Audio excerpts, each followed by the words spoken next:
היי, ברוכות הבאות לפרק הפודקאסט שלנו. אנחנו נדבר היום על אימהות, זוגיות וירידה במשקל. אני אנה, אני אימא לשלושה, אני מדריכת הורים, וככה כאן לצידי שיר. היי שיר. היי, אז אני שיר, אימא לילד, יועצת תזונה, ובעצם אני מלווה נשים אחרי לידה לירידה במשקל. וואו, מעניין. תספרי לנו קצת, מה הביא אותך לעסוק בזה? אז בעצם תמיד הייתי כאילו עם גוף סבבה. בבית ספר, בתיכון והכל, הייתי סבבה. לא רזה ולא שמנה ולא מלאה, הייתי ממש סבבה. גוף ממוצע כזה. לפעמים רציתי להוריד איזה 2-3 קילו פה ושם, אבל זהו. ואז בעצם בעצם נכנסתי להיריון, ואז פתאום אני עולה במשקל, ועולה. וכולם כזה, טוב, בסדר, נו, אחרי הלידה זה ירד, הכל טוב, הכל ירד בסוף, וזה. ואני כאילו הייתי קצת תמימה, חשבתי, אוקיי, סבבה, אז הרוב ירד, אולי יישאר לי איזה 5-6 קילו ככה להוריד, אני אסתדר, הכל יהיה בסדר. וזהו, עברה הלידה, היה לי גם ניתוח קיסרי חירום. כן, לא פשוט וזה, ואחרי הבית חולים, אחרי הכל, כשהגעתי הביתה, אז פתאום עליתי על המשקל, כן. שוק חיי. מה ראית שם? אימא'לה, הייתי, קודם כל, אני לרגע כל כך הזדעזעתי, שאפילו לא הצלחתי לחשב, ואז אני מחשבת, וקלטתי שאני 17 קילו יותר ממה שהייתי לפני, כאילו, כשהתחלתי את ההיריון. כאילו אחרי הלידה, אחרי שהתינוק יצא, הכל של להיות עניינים? כן, אחרי שהוא כבר יצא. אני, האמת, חודשיים האחרונים של ההיריון, אפילו לא שקלתי את עצמי, כי אני פחדתי. ולא שקלתי את עצמי, אז לא הייתי מוכנה אפילו לראות מספר כזה, ולראות דבר כזה. איך הרגשת? איך הרגשת עם הגוף שלך של אחרי הלידה? וואו, מזעזע.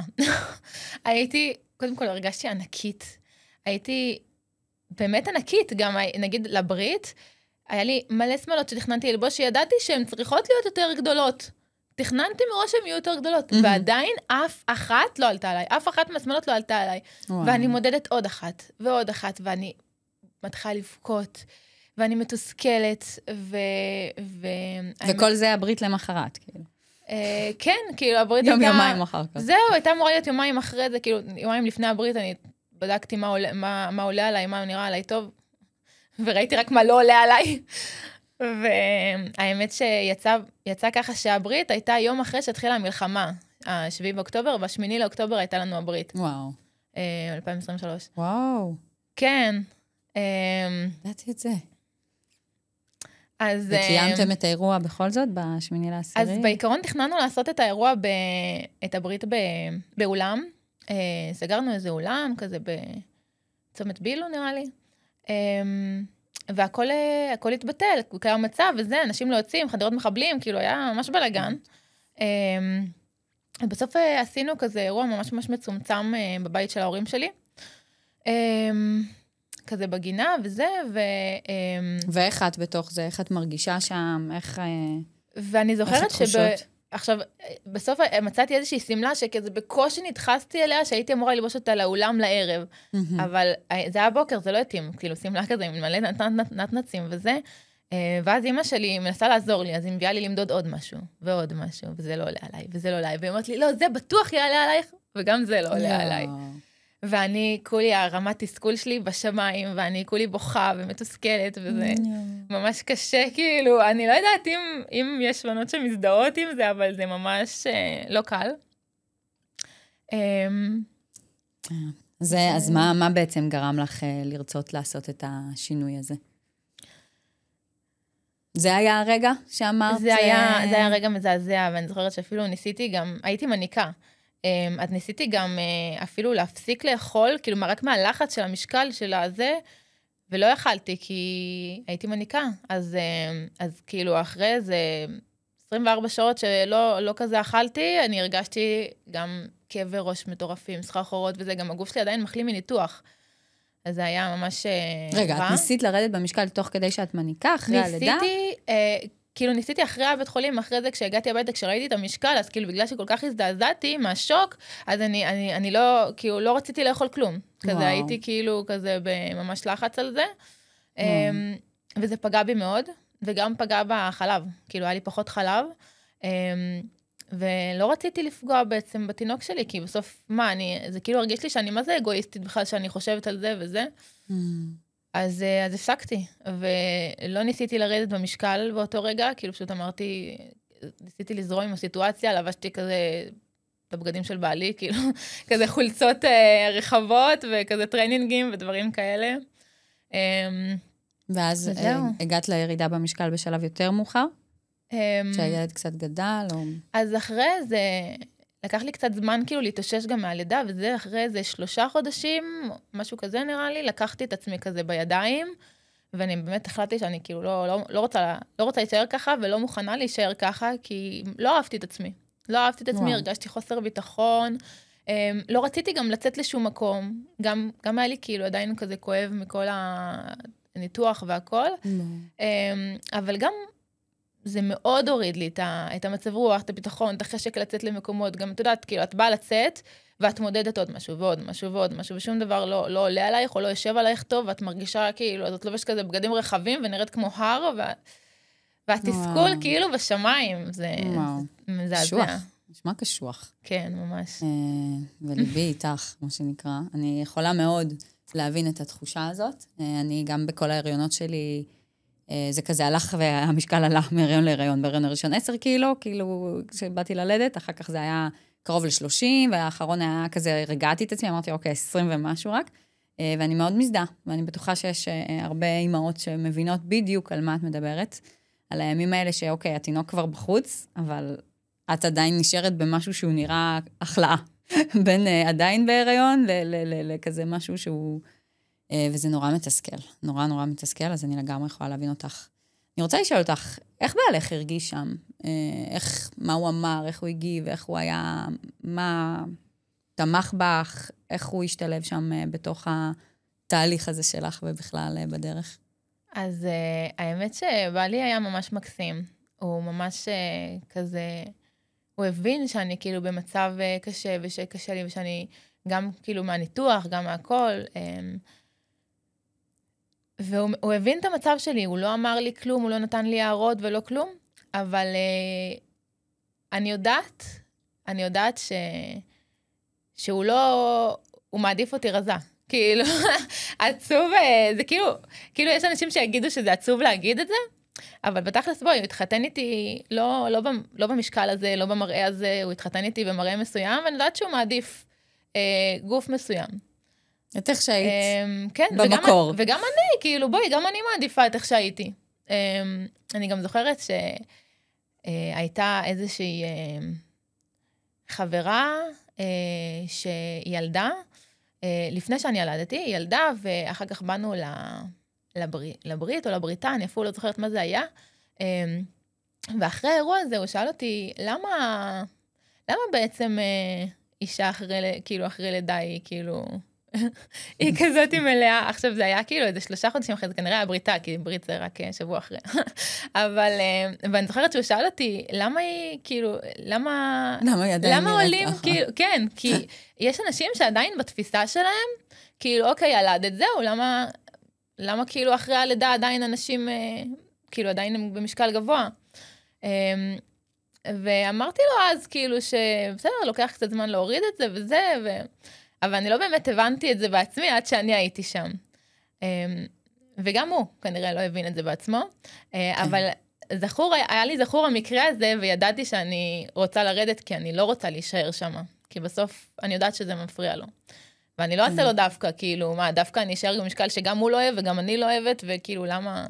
את יודעת, זה מעניין שהוא שאל אותך את זה, כי זה קצת מביא אותי לתפיסה הזאת, שנשים אחרי לידה, מצופות גם לחזור נורא מהר לגוף שלהם, נכון? כאילו כזה יש את כל הסלבריטי האלה שיוצאות כבר עם הג'ינס שלהם, עם הסקיני, עם איזה ביטנונית קטנטנה, כאילו הם אכלו איזה שוארמה. אני ג'ינס, לא יכלתי לדמיין ללבוט ג'ינס, עשיתי ניתוח, לא יכלתי לדמיין בכלל. באמת חודשים שאני לא יכולתי ללבוש ג'ינס, ואמרתי לעצמי, אין מצב שאני אלבש אי פעם בחיים שלי ג'ינס, כאילו, זה היה ברמה כזאת. ממש. אז אני לא יודעת, ועוד לצאת מהחדר לידה עם ג'ינס, זה בכלל... כן, יש איזושהי ציפייה כזאת, שאת צריכה נורא מהר, וכנראה לא סתם הוא גם שאל את זה, כי זה איזשהו משהו שככה החברה משדרת, ויש גם פחות סלחנות כלפי הנושא הזה, נכון? זאת אומרת, אנחנו נורא כזה סלחניים לנשים בהיריון, ואיזה יופי, איזה הגלגלה, איזה יפה לך, איך מתאים לך, איך את קורנת, איזה בטן, איזה זה. כן, כמה אמרו לי, איזה יפה לך הריון. בום, יום למחרת שהתינוק בחוץ, פתאום כבר קצת מעקמים עיניים, פתאום זה כבר לא מתקבל. מה את חושבת על זה? לגמרי הרגשתי את זה. כאילו, כולם אמרו לי, ממש יפה לך הריון, את גם לא כזאת, את לא כזאת זה, את ממש בסדר, וזה רק בטן, ואת ממש... כאילו, כל מיני דברים שאומרים לאנשים בהיריון, ואני, וכששמעו אותי כזה מתבאסת, אל תדאגי, הכל ירד אחר כך, זה ירד. זה לא ירד. זה לא יורד. זה לא יורד מעצמו. רגע, אמרת גם שהענקת. אז בואו נדבר על זה רגע. לא הצלחת לרדת במשקל תוך כדי הנקה, אומרים שהנקה היא שורפת המון קלוריות. זה נכון, זה לא נכון, מה... כאילו, הנקה שורפת המון קלוריות, כן? זה נכון, אבל יש לזה... אז כן, הנקה שורפת קלוריות, אבל גם, את יודעת איזה התקפי רעב יש בהנקה, כאילו את בעצמך, את ענקת, נכון? כן, כן, את כולם. אז היו לי התקפי רעב, ממש. הגוף באמת צריך יותר אנרגיה. הוא צריך יותר אנרגיה, הוא משדר לך שהוא צריך יותר אנרגיה, זה אפילו יותר מהיריון. ברמה כזאת של כאילו, ממש את מרגישה שאת צריכה יותר אנרגיה. זה לא שסתם הוא שורף קלוריות מעצמו, ואת סבבה, כאילו יכולה לאכול כמו שאכלת לפני, זה לא ככה. ויש באמת התקפי רעב, ואוכלים יותר. אז כאילו הקלוריות שאת שורפת, הן לא באמת מתאזנות מול הקלוריות שאת... וגם את לא יכולה עכשיו לעשות דיאטת כסח וכאלה. נגיד, לפני ההיריון אמרתי לך שהייתי סבבה וזה, אם הייתי עולה איזה 2-3 קילו, הייתי עושה איזה כזה דיאטת כסח כמה ימים, יורדת 2-3 קילו בחזרה, כאילו הכל היה סבבה. וזה משהו, כאילו, אתה יודעת, זה לא שזה בריא, אבל זה מה שהייתי עושה אז, כי ככה ידעתי להתמודד אז עם העלייה הקטנה במשקל של כמה קילואים. והיום? ופתאום לא יכלתי לעשות את זה. כאילו, פתאום את לא יכולה לצמצם משמעותית את מה שאת אוכלת, כי את אוכלת לא רק בשבילך, את אוכלת בשביל לייצר חלב לתינוק שלך, להאכיל אותו. כן. לא יכלתי לעשות את זה. פתאום הייתי צריכה למצוא דרך אחרת. מה מצאת? איזה דרך? איזה דרך עובדת שמשתלבת גם עם הצורך הזה לאכול, ולהעניק את הילד שלך, ועם התשישות של אחרי לידה, והטיפול בתינוק, זאת אומרת, אמהות בתקופה שאחרי הלידה הם בטירוף, כאילו, הכל כזה כאוס, בטח אם זה ילד ראשון. אז כל החיים שלך מקבלים איזו תפנית כזאת ממש מטורפת, פתאום הכל משתנה, סדרי עדיפויות, את פתאום שם איתו, בבית, לבד, כל הזמן, כל היום, הניקה, מאכילה, חיתולים, אז איך אפשר לשלב תהליך של ירידה במשקל? אמא שבכל זאת רוצה, מרגישה שזה לא, היא לא מרוצה מאיך שהיא נראית ולא מצליחה. איך עשית את זה? ספרי לנו את הסוד. אז אני אספר לך קודם מה עברתי לפני זה, כאילו, מה ניסיתי ולא עבד. מה ניסית? אז קודם כל, בגלל שהייתי כל כך מתוסכלת, בגלל כל המצב וזה, אז קיבלתי שיחה עם, זה היה שיחה בגלל שהיה מלחמה, זה היה שיחה טלפונית עם דיאטנית מהקופת חולים שהייתי בה, והיא אמרה לי, תאכלי 10 או 12 פרוסות של לחם קל ביום. כזה, מה? נשמע הרבה, לא? לא יודעת, הרבה לא הרבה, אבל כאילו, מי יכול לחיות רק על לחם קל? אז כאילו, זהו, רק את זה? את יכולה למרוח על זה, איזה גבינה לבנה, איזה חמת שקדים, איזה משהו, איזה כפית של חמת שקדים. חשבתי שזה בנוסף לדברים נוספים. זה מה שזה לאכול כל היום. יואו. בהמשך גם גיליתי שזה משהו שאומרים להרבה נשים בהיריון, כי בגלל שאין זמן, לא בהיריון, אחרי לידה. אחרי לידה. כי בגלל שאין זמן כאילו לעשות דברים, אז אומרים כאילו, קחו, תעשו לכם סנדוויץ', 2 פרוסות לחם קל, משהו בפנים ויום טוב. זהו? כאילו בוקר, צהריים וערב? זהו, אני הייתי כזה... לסנדוויצ'ים, לחיות על סנדוויצ'ים? ואני כזה, איך אפשר? כאילו, עכשיו, אני בן אדם שמאוד אוהב לאכול. אני תמיד אומרת, יש לי אופי של שמנה, באמת, אני... לא, זה לא משהו שמתאים לי עכשיו לאכול רק לחם קל כל היום, זה ממש, אני כאילו, רק מלשמוע את זה השתעממתי. זה גם לא נשמע בריא במיוחד, כאילו... נשמע שיש שם הרבה דברים שהגוף שלך צריך לקבל של לחם קל עם גבינה לבנה. נכון, אז היא אמרה לי, את יכולה להחליף איזה כמה פרוסות בארוחה חמה אחת. תודה. משהו כזה, אבל זה היה נשמע לי ממש לא משהו שמתאים לי. קניתי לחם קל ולא באמת יישמתי את מה שהיא אמרה. לא, כי זה משעמם, כמה אפשר לאכול לחם קל? ולא נפגשתי איתה יותר, לא עשיתי איתה יותר שיחות. מה עוד ניסית? היו עוד דברים שניסית, או שזה... כן, אז שאלתי איזה חברה אחת, שגם ילדה, וכאילו ראיתי שהיא ממש חזרה לגוף שעה לפני, ואני כזה, כאילו שירדה יפה במשקל, אז שאלתי אותה מה היא עושה, אמרה לי, אני עושה מינימום 3-4 פעמים בשבוע, אירובי, היט, זומבה, טבטה, בלה בלה בלה בלה בלה, כל האירובי האלה, ואני כזה... 3-4 פעמים בשבוע, אני פעם אחת לא מצליחה להכניס משהו, אני עם התינוק שלי כל היום, ואני בערב, אני גמורה, כאילו מה... בעלי גם היה הולך מוקדם לעבודה, חוזר מאוחר, וכאילו, איפה אני מכניסה עכשיו 3-4 אימונים בשבוע? זה מה זה לא יסתדר לי? כאילו, גם מבחינת זמן, גם מבחינת כוח ואנרגיה והכל, כאילו, איך אפשר? אז יש כנראה נשים שמסוגלות לעשות את זה, כל הכבוד להן. אני לא יודעת מי אלה. אני לא הייתי כזאתי. אני בשנה הראשונה בכלל לא... זהו, הייתי ממש... לא הייתי מסוגלת לחשוב על אימונים וכאילו... אני זוכרת שבעלי היה שולח לי תמונות כזה שלי רדומה עם התינוק.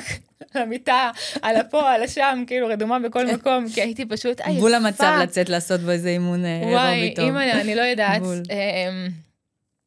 איכשהו הצלחתי להכניס איזה אימון פילאטיס אחד כזה, בשביל בעיקר לשקם את השרירים, כי היה לי ממש חולשה, אבל 3-4 אימונים זה לא משהו שהייתי יכולה לעמוד בו בכלל. אז את אומרת, ראית שהאופציות שלך הן זהו, ואמרתי מה אני יכולה לעשות, אני לא יכולה לעשות את מה שהייתי עושה, כל הדיאטות כסח האלה שהייתי עושה, לא יכולה לעשות את זה, אני לא יכולה לאכול רק לחם קל כל היום, לא יודעת, לא יכולה לעשות ספורט. אז הבנתי שבסוף, הרי למה עושים אירובי? אירובי זה נועד בעצם לשרוף קלוריות. אז אם אתה שורף קלוריות, אז אתה יכול לאכול כאילו כמו שאתה אוכל ועדיין לרדת במשקל. אבל אם אתה לא שורף את הקלוריות האלה, אז בעצם את פשוט צריכה לאכול פחות. אבל את לא יכולה לאכול ממש פחות. אז צריך למצוא בעצם את הדרך האמצע הזאת, שבה גם אוכלים פחות, אבל גם זה בצורה שהיא הדרגתית ומתונה. שזה משהו שהיה לי מאוד קשה, כי אני הייתי כאילו מאוד כזה טוטלית, או זה, או פה, או שם. אבל זה משהו זה היה תהליך באמת, לקח זמן, זה כלל גם ויתורים מסוימים על דברים שהייתי אוהבת, אבל לא יותר מדי. זה מה שיפה בתהליך הדרגתי, זה היה ממש ממש נחמד. וכמה הצלחת להוריד בסופו של דבר? אז זהו, בסוף ירדתי 21 קילו. עכשיו אני 21 קילו, פחות ממה שהייתי, כלומר ירדתי גם את 17 קילו וגם עוד 4. וואו. כן. מטורף. אז זהו, זה מדהים, כן, ממש. ואני מצליחה לשמור על זה, זה מה שיפה. זה כיף. כן, ממש. זה תחושה... אני זוכרת אז כשהייתי עושה את הדיאטות כסח האלה, אז הייתי כאילו יורדת את 2-3 קילו. מהר מאוד עולה את זה בחזרה. עולה את זה בחזרה וגם יותר, כאילו איזה עוד קצת. נכון, זה ככה ריבית. כן, אז מה שיפה זה שגם ירדתי בצורה כאילו מתונה והדרגתית. ואפילו תוך כדי שאת מניקה. תוך כדי שאני מניקה. זאת אומרת, לצד זה שאת זה לא פגע לי בהנקה ולא כלום. אחר כך גם שאבתי תוך כדי והכל, והיה ממש סבבה. וגם יכלתי לראות, גם כששאבתי זה היה יפה, יכלתי לראות שכאילו מה אני אוכלת או לא אוכלת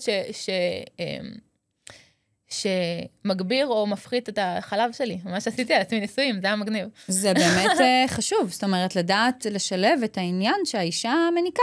בסדר? כי יש כאלה שלא מניקות אחרי לידה, וזה קצת אחרת. ובאמת מישהי שגם רוצה לרדת במשקל, וגם עדיין מניקה את התינוק, יש פה נתונים שצריך להתייחס אליהם.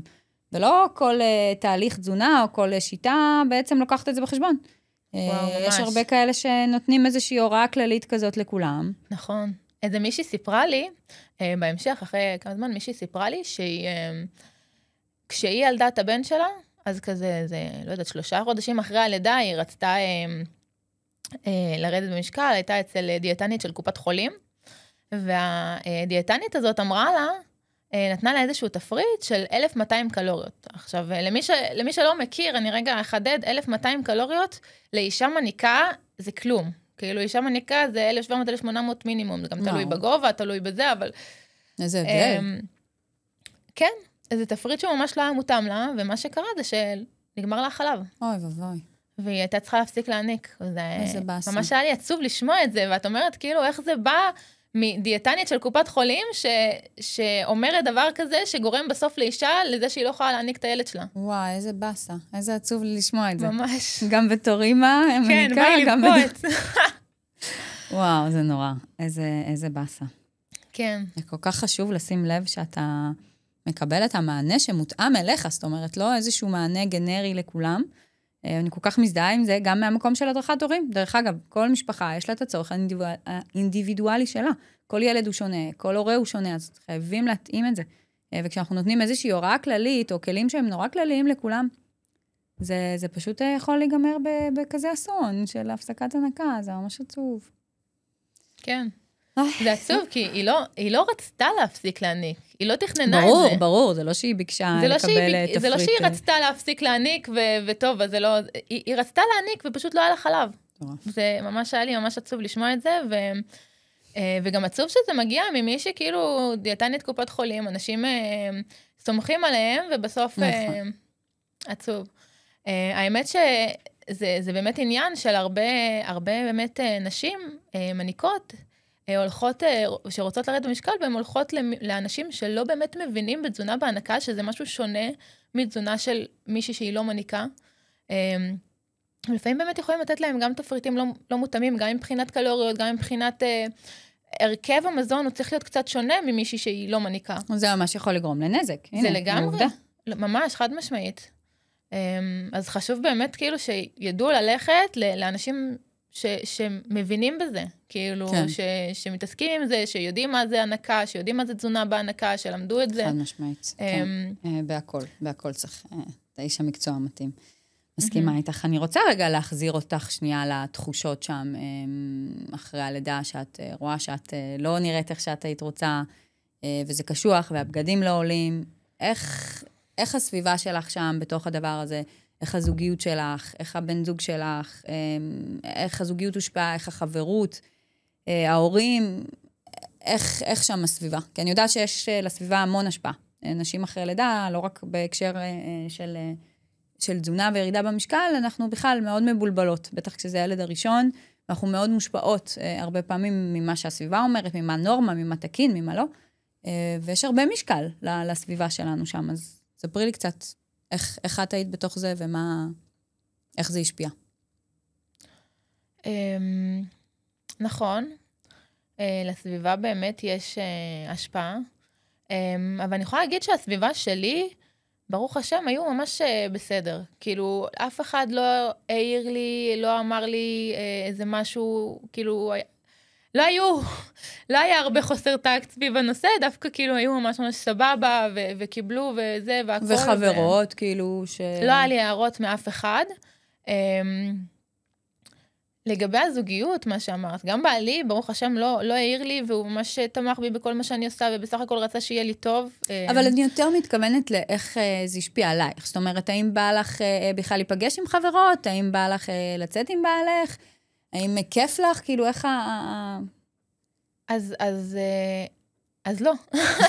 זה היה בעיקר, בסוף הרבה מהעניין, החלק הכי גדול של העניין, זה בסוף אנחנו כלפי עצמנו. וכשאני הייתי כלפי עצמי, לא אוהבת את איך שאני נראית, לא אוהבת גם את הכבדות, זה כבדות, זה בסה, זה כל הדברים האלה. בא לך בכלל להיפגש עם חברות עכשיו, לשתות איזה קפה בערב, לא היה בא לי כלום.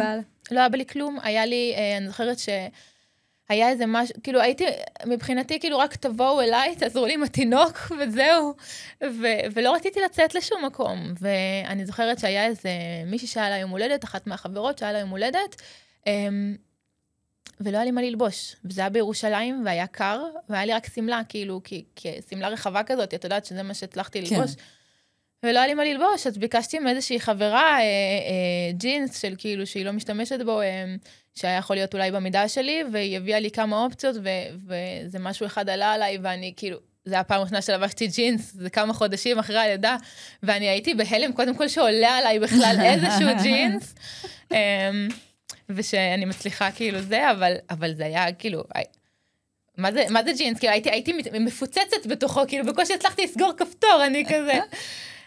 כן, וגם לפעמים פתחתי אותו בתוך הערב, לא אכלתי. אז כאילו בגדול לא היה לך... לא רציתי לצאת, גם לא רציתי לעזוב את התינוק שלי, האמת. כאילו הרגשתי שאני רוצה להיות איתו, כאילו, וזה המקום שלי שם. אז ממש הרגשתי שכל כולי הייתי כאילו מסורה ממש לטיפול בתינוק. שזה מקסים, וזה גם משהו אני מאוד מתחברת אליו. בסדר? וגם בזה, בהקשר של הסביבה, יש איזושהי ציפייה שלא יודעת, חודש-חודשיים אחרי לידה, טוב, יאללה, בואי, נפגשים חברים, מה, את לא באה, איזה כבדת, מה, את עכשיו נשאלת לתוך התינוק, יאללה, כאילו, ילדת לפני חודשיים, שזה כמו להגיד ילדת עכשיו, במילים אחרות. הם לא מבינות, גם אני הייתי בין הראשונות, או הראשונה, כאילו, מהחברות האלה שילדה, אז אף אחת לא באמת מבינה אותי, אף אחת לא מבינה אותי, אף אחת לא מבינה מה זה להיות אחרי לידה, אף אחת לא מבינה, כאילו, הן לא מבינות. עם כל כמה שהן היו רוצות להבין, וכל כמה שהן מנסות, כאילו, לתמוך והכל, וכל אחת עושה את ההשתדלות שלה לעשות כל הדבר, אבל עד שלא היית שם, את לא יודעת, אין מה לעשות. נשמע נורא מתסכל, כאילו, גם את מתוסכלת מעצמך ומאיך שאת נראית, וגם הם לא מבינות וממשיכות בחיים שלהם. וגם מלא תחושת אשמה כזאת, של למה אני לא יותר כלילה, למה אני לא יכולה פשוט ללכת, להשאיר אותו עם בעלי או עם בייביסיטר, ופשוט לצאת מאוד מזדהה איתך, מאוד מאוד מאוד מזדהה איתך, ולגמרי, כשהפכתי לאמא בפעם ראשונה, אז הקולות האלה היו שם, ומה, ואיזה כבדת, ואצלי זה גם נמשך, לא יודעת, גם שנה בערך שלא רציתי לעשות איזשהו, מה, הוא כבר בן חצי שנה, וזה, ואני בראש שלי, הוא רק בן חצי שנה, הוא לא כבר בן חצי שנה, כאילו, למה אני צריכה לעשות משהו, ונורא התחבטתי בין עצמי, והיה לי את האשמה הזאת של, רגע, למה באמת אני לא בסדר? אז נורא יכולה להתחבר אלייך במקום הזה, וחשוב שאימהות תשמעו את זה. וואו, ממש, ואני זוכרת שבאמת, את אומרת, חצי שנה, זה רק בין חצי שנה, אני גם הרגשתי ככה, ואני כאילו, איך אפשר לשים ילד בין חצי שנה, ועוד יש כאלה שמים בגיל 3.5 חודשים, גם אותי שמו בגיל 3.5 חודשים במעון, עכשיו, אני לא מאשימה את אמא שלי או משהו, היא עשתה את מה שהיא יכולה, אבל אני לא יכלתי, ברור שלא בגיל 3.5 חודשים, וגם לא בגיל חצי שנה, הערכתי את החופשת לידה הרבה יותר, כי פשוט הרגשתי שהוא קטן, הוא צריך אותי, אני צריכה להיות שם בשבילו, לא יכלתי, הייתי ממש צריכה את זה, ומה שעצוב היה, זה שהרגשתי כאילו, מהסביבה כזה, כאילו, ציפייה שאני, כאילו, מה יש לעשות בבית? אני כאילו, אנשים לא מבינים. כאילו, איך את נרכבת לך שם בבית? כן, מה, את רוצה להיות סתם בבית עם התינוק שלך? את רוצה להיות, כאילו, לא יודעת, זה כאילו, זה נשמע מוזר, אבל כאילו, מה, את רוצה רק להיות בבית? את לא רוצה לעבוד ולעשות ולהיות זה, וככה וככה, ואני כזה, לא. והרגשתי שממש אני כאילו, מה זה מוזרה? מה זה התפלפתי כאילו? מה נסגר איתי? והייתי כזה, מה זה כזה עבודה וקריירה ודברים וזה, ופתאום השתנה לי כל הסדר... פתאום הכל עוצר, פתאום הכל חסר ערך. כן, פתאום כאילו, משהו השתנה לי במוח, במחשבה. איזה קטע. כן, אני מאוד מאוד מתחברת ומזדהה עם זה, וזה באמת כנראה חריג יחסית, כי גם אני שמעתי את אותם הקולות. טוב, אז אני מקווה שככה מי ששומעת את זה, ומרגישה ככה גם, מרגישה נורמלית ותקינה, מה שנקרא לנרמל את המקום הזה של כן להקשיב לעצמך, וכן זה בסדר, אם בא לך עוד קצת להישאר בבית, ואם את עוד לא בשאלה לצאת עם חברות או לצאת לחופשה, הכל בסדר. זה זמן, זה עובר, והם לא חוזרים להיות כאלה קטנים. זה טס, והנה, היום כבר אלעד עם התוקי כבר גדל לנו. אלעד זה הבן שלי. נכון. והוא הכי נסיך בעולם, באמת. אני מעלה אותו לאינסטגרם וכזה, מקבלת לבבות ותגובות וזה. מתוק, הוא באמת משהו אחד. ותספרי עליו קצת, אם אנחנו כבר התחלנו עם אלעד. איך היום התזונה בעצם נראית בתוך הבית שלכם? בתוך אימא שככה מגדלת ילד שהוא בן 2 היום, נכון? כן, כמעט. כמעט 2. איך התזונה שלו, איך את רואה את זה, איך זה משתלב, מה את חושבת על תזונה של ילדים, איך זה משפיע על הילד? ספרי קצת איך... אז קודם כל, אני אגיד מראש, אני לא דיאטנית ילדים, אבל כן מאוד חשוב לי בתור אימא שהילד שלה יאכל בריא, ולא יאכל כל היום ממתקים וסוכר מעובד וכל מיני דברים שאני יודעת שהם לא טובים לילדים. לא רק לילדים, גם למבוגרים, אבל כרגע הוא ילד. כן, אני בתור מדריכת הורים, הרבה הורים באמת ככה מתייעצים איתי על המקום הזה של גבולות בתוך ממתקים, גבולות בתוך חטיפים. גם על כמויות, גם על איך להגביל את זה, איך נכון, מה את חושבת בכלל על כל המקום הזה של חטיפים וממתקים, והיום, וואו, כאילו זה סוכר בכל מקום שאתה הולך ואוכל. אז אני כאילו, חלק מהגישה שלי זה לא הכל או כלום. כלומר, אני נגיד... אתם אוכלים ממתקים וחטיפים? כשאני יכולה לשלוט על מה שהוא אוכל, אני לא אביא לו ממתקים, אני לא אביא לו חטיפים, אני לא אביא לו את הדברים האלה. אם כבר אני מכינה איתו בבית, אני לא רוצה שיהיה לו איזושהי תחושה של חוסר וזה. שנייה, יש לכם בבית מגירה של חטיפים וממתקים? לא, ממש לא. אין לנו בבית מגירה של ממתקים, והוא גם יודע שאין ממתקים, אז הוא גם לא מבקש, כאילו... בכלל, לא מכניסים הביתה ממתקים בכלל? לא. רק אם אני רוצה להכין איזה משהו טעים בשבילי, אבל... כאילו אין חטיפים... לא בשבילו, אין שום דבר כזה, לא ביסלי, לא... כן. ואת מסכימה לא לאכול באופן כללי, או ש...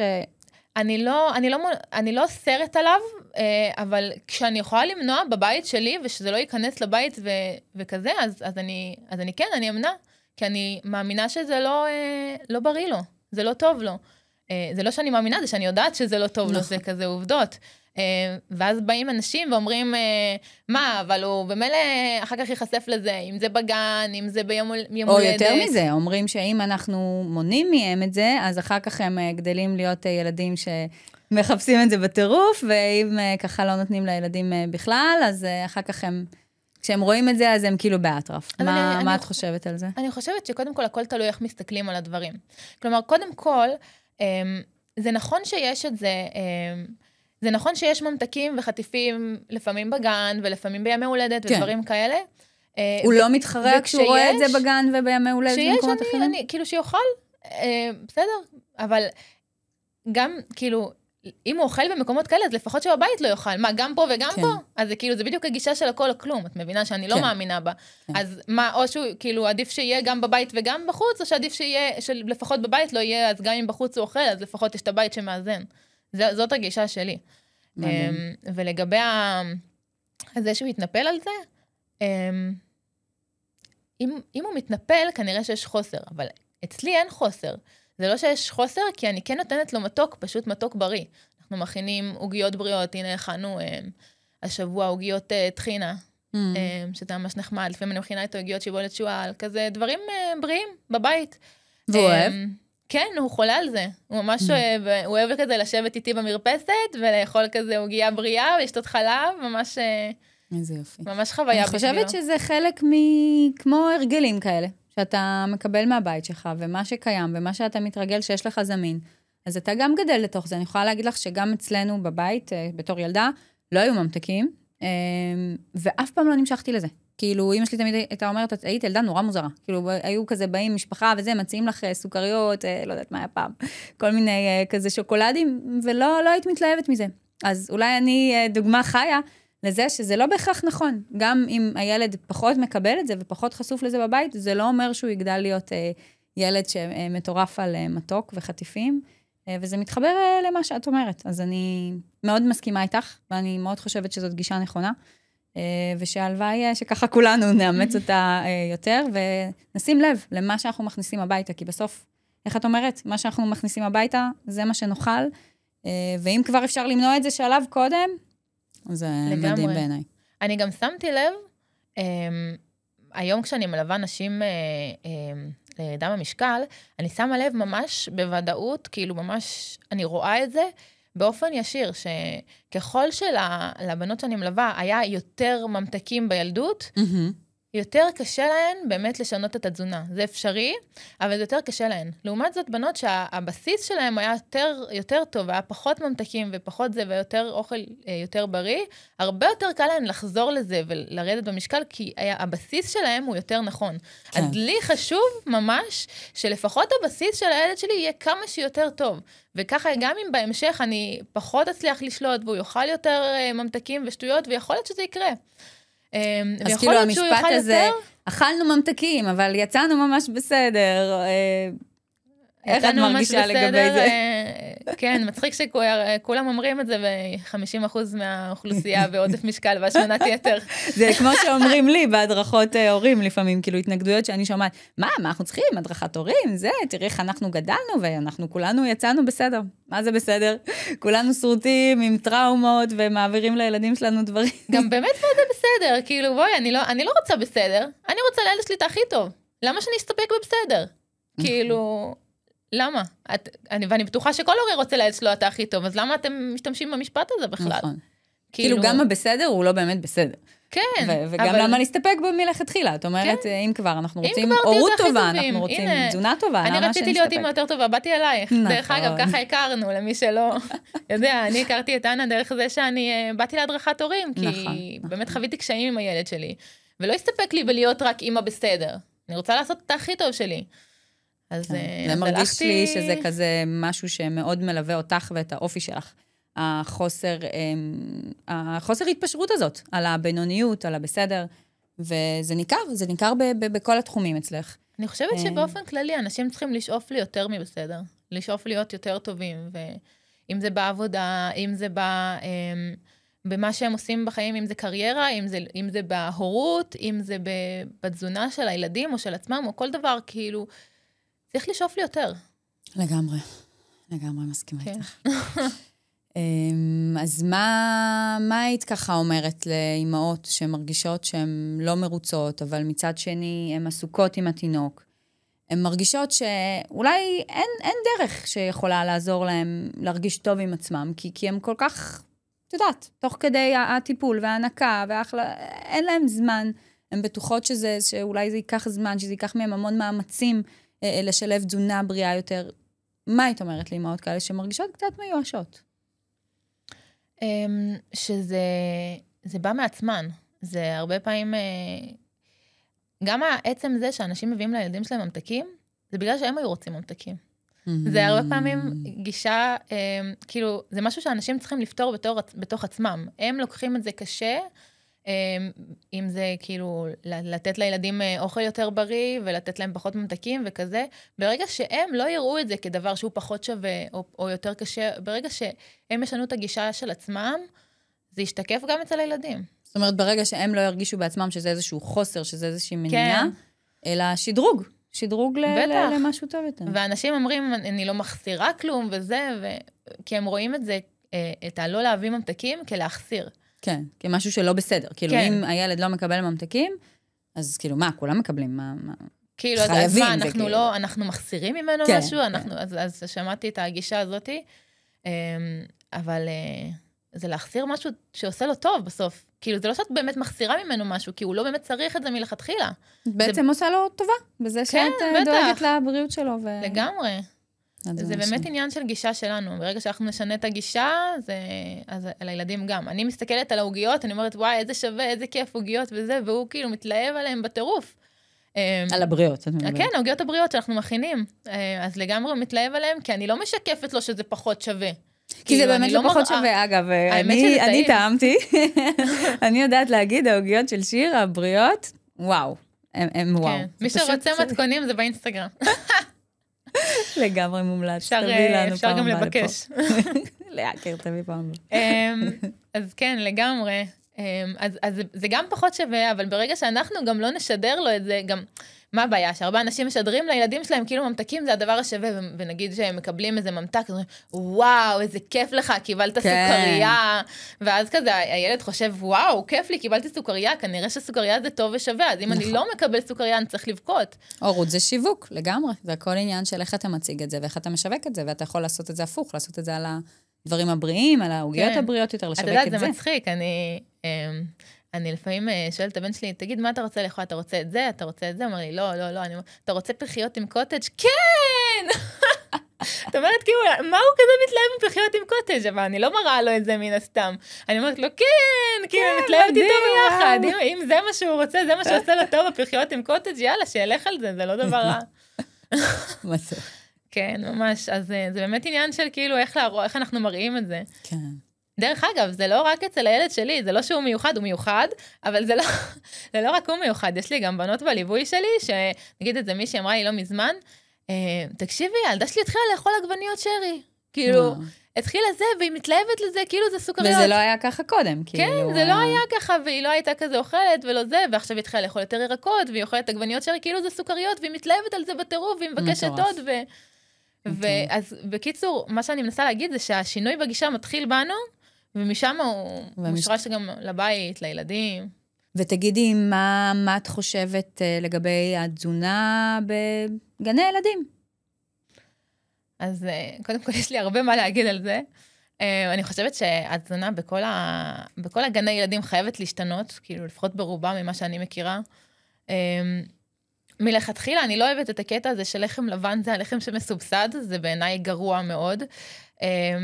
אני לא מונעת מהילד שלי לחם לבן, כי זה מאוד זמין והכל, אבל אני כן מעדיפה להביא לו בבית לחם מקוסמין, מלא וכאלה. אבל אני מאוד בגישה של, כאילו, כמו שאמרתי, שלא הכל כלום. אז גם אם בגן הוא לא אוכל את הכי טוב, לפחות בבית שיאכל יותר בריא. ולגבי הגן עצמו, לנו כהורים, יש המון השפעה על מה שהילדים יאכלו בגן. הרבה פעמים אנשים לא רוצים להעיר על האוכל בגן, כי הם אומרים, טוב, לפחות הם מטפלים יפה בילדים. עכשיו, ברור שזה הכי חשוב שיטפלו יפה בילדים, אבל זה לא חייב לבוא אחד על חשבון השני. כלומר, הם יכולים לטפל יפה בילדים, ולהיות גן של מטפלות מקסימות ומדהימות והכל, וגם להביא להם אוכל יותר בריא. אז איך עושים את זה? איך הופכים גן עם אוכל שהוא לא...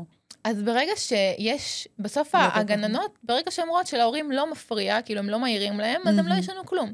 אבל אם הם רואות שלהורים מפריע, אז הם ינסו לשנות. תוכל לתת לי דוגמה למקרה כזה שאת מכירה? אז נגיד בגן ששמתי את הילד שלי השנה, עברנו לפתח תקווה, שמתי אותו בגן חדש בפתח תקווה, וזה גן שכאילו בדקתי עליו הרבה, הוא גן מאוד טוב, מונטסורי כזה וזה, ממש לפי גישה שאני מאוד אוהבת. ובאספת הורים נתנו לנו בין היתר גם את הלוח אוכל של הילדים בגן. ואת רואה את התזונה שלהם, כאילו מה הם אוכלים כל יום, בבוקר ובצהריים. וראיתי בבוקר, וממש לא אהבתי את מה שראיתי בחלק מהימים. מה ראית? מה לא אהבת? אז קודם כל, היו ימים שהרגשתי, עכשיו בתור יועצת תזונה, אני מבינה את זה, שהרגשתי שאין מספיק חלבון. והיו ימים שאני רואה, כאילו, נגיד היה יום אחד, בימי ראשון, שהיו אמורים לתת לילדים גמדים בבוקר. בנוסף לכל שאר הדברים, גם גמדים. עכשיו, ובימי חמישי, היה בורקסים בבוקר. וואלה. לילדים, לי זה היה נראה ממש מוזר. עכשיו, המטרה של הגננת הייתה ממש טובה, היא כאילו כזה, זה גם הקונספט של הגן, שזה כזה בופה כזה בבוקר, והילדים לוקחים לעצמם את האוכל, שזה ממש מקסים. והיא כזה רצתה לתת להם תחושה כמו של בית מלון, כמו של זר, וזה לא היה בכוונה רעה, היא אפילו לא חשבה שזה משהו לא טוב, זה הכל באמת מכוונה טובה, אבל בסוף זה לא באמת בריא להם. ואף אחד מההורים לא אמר כלום. כי כל ההורים תמיד בגישה של כאילו... זה מה יש, זה מה יש, וזהו. וכל עוד זה לא הדבר שכאילו הכי קריטי, שזה הטיפול של הגננות, אז אני לא אומר כלום. אבל אני לא רואה את זה ככה. אני חושבת שאפשר לשנות. אז באתי לגננת, והצעתי לה שינויים. וואו. והיא קיבלה אותם. נגיד, למשל, במקום גמדים, הצעתי לה להביא לילדים את הקוטג' בקטנה. וואלה, הרבה יותר טוב. נכון. יותר חלבון, פחות סוכר, זה עדיף להם בהרבה. ובאמת היא החליפה. בהתחלה היא אמרה, לא, אני רק אוסיף, אני לא אחליף, בסוף היא באמת החליפה לגמרי.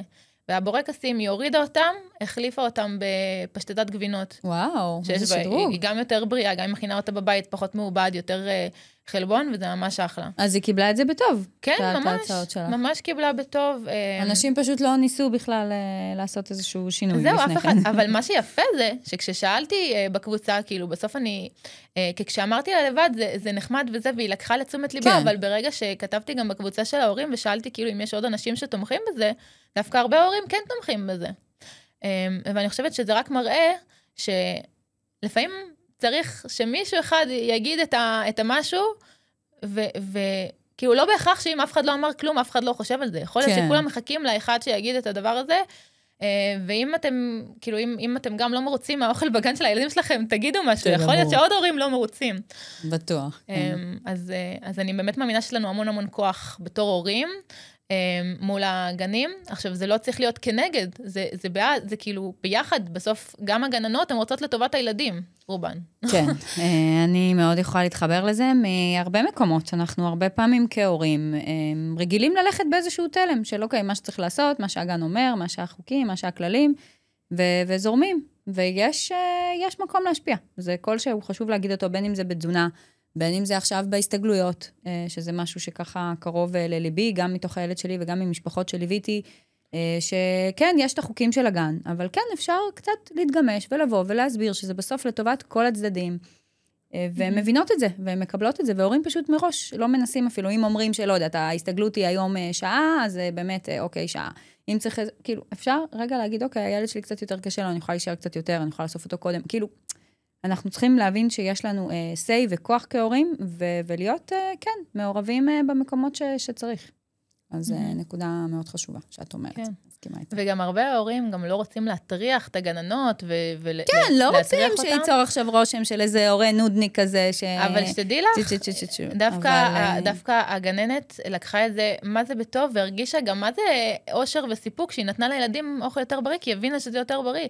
היא אמרה לי תודה לך. היא גם הבינה שבאמת אכפת לך, שזה ממקום של טובת הילדים. היא גם מרגישה עכשיו יותר טוב, שנתנת לילדים אוכל יותר בריא, כאילו, זה בסוף, היא לקחה את זה ממש בטוב, ויכול להיות שגם הגננות אחרות יכולות לקחת את זה בטוב, והיא מאוד מעריכה גם אותי על זה שאמרתי לה, וגם את הכל, באמת, אז אל תפחדו.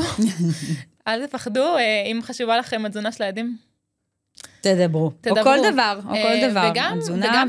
וגם אם אי אפשר לשנות כלום בגן, לפחות בבית, לעשות את המקסימום, כי בסוף זה באמת לא הכל או כלום. אז לפחות בבית. ויש לנו המון כוח כהורים. את יודעת, את זה הכי טוב בתור מדריכת הורים. לגמרי, כן. והלוואי שההורים יבינו שהם גם צריכים להשתמש בו, וכן, ולהיות עם יד על הדופק בכל מיני דברים. לראות שבאמת טוב לילדים שלהם במסגרת, גם אם זה מבחינת תזונה, גם אם זה מבחינת איך הילד, איך הוא שם, האם טוב לו, האם הוא חוזר הביתה, ואנחנו רואים סימנים שככה אנחנו צריכים לשים לב אליו. כן, לא תמיד ללכת ככה, אם אומרים שזה גן טוב, אז אני סומכת ב100% על כל מה שקורה, לא. תמיד להיות עם היד על הדופק, תמיד לשים לב לכל מה שצריך ככה להיזהר ממנו, בין אם זה בתזונה, בין אם זה בטיפול בילד, ובהכל, לא ללכת ככה כעיוורים, כי שמענו שהגן הזה טוב, זה לא מספיק, ושלא נדע על מקרים שהיום אנחנו שומעים. טוב, שיר, תודה רבה. אנחנו ככה כולנו החכמנו פה היום, נראה לי, מהדברים שאת אומרת, והתהליך המרגש שאת עברת. תודה. מה היית רוצה ככה, עם מה היית רוצה לסיים? איזה משפט 2 לאמהות שהיו בדיוק במקום שלך, שהיום נמצאות במקום שאת היית. מה היית אומרת להם? קודם כל, תעשו מה שאתן באמת מאמינות בו, ואל תוותרו, לא על הילדים שלכם ולא על עצמכם, זה לא חייב לבוא אחד על חשבון השני.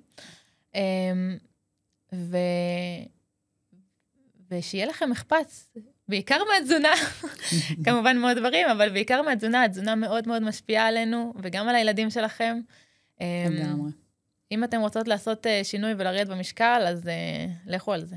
תעשו את זה, ובצורה טובה והדרגתית, ובריאה. כן, לגמרי. לגמרי המסר. אתן מוזמנות לעקוב אחריי, ואחרי אנה, אני שיר לוברסקי, אנה בוטנר, היה לי ממש ממש כיף איתך, אנה. גם לי, תודה רבה על זה. וכמובן, תלחצו על הסאבסקרייב, תעשו לייק לפרק, תכתבו לנו תגובות, תגידו מה אתם חושבים, ועל מה אתם רוצים שנדבר בפרקים הבאים. ייי, תודה רבה.